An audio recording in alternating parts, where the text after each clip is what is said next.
taliyaha laanta dhexe ilaalinta canshuuraha iyo dhammaan saxaafadda iyo marti sharafta kale ee joogta ee ka soo qayb gashay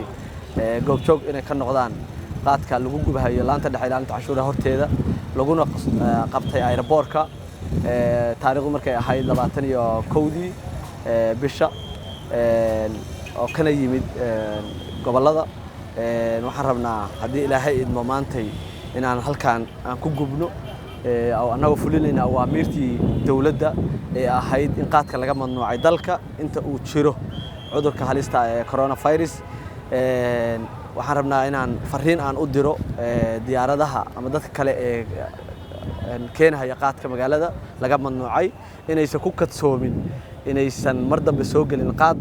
iyo waxyaabaha muqaadaraadka ee la midka ee dalkeena ragaadiyay waa ka gudubnay inaan wax xun isticmaalno waxaan u gudubnay wanaag iyo horumar iyo dawladnimo dadka ka ganacsanayana bedel qeyr qaba Allah siiyaan leenahay qaadkan tiradiisa waa 25 kiilo oo u dhiganta 106 dhanka kale markii loo yiraahdo hareeriga majo marka processkii sharci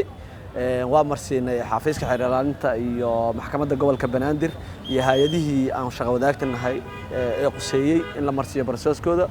marka dhammaan waxaan la wadaagaynaa dadka ka ganacsada ama ku dhiiraday oo raba inay awaamirta dawladda jabiyaan inay aysan ku kadsoomin kana waantoomaan aad iyo aad u mahadsantihiin hadda laga bilaabana waa awaamirtii anagoo fulinayna dawladda waa la gubi karaa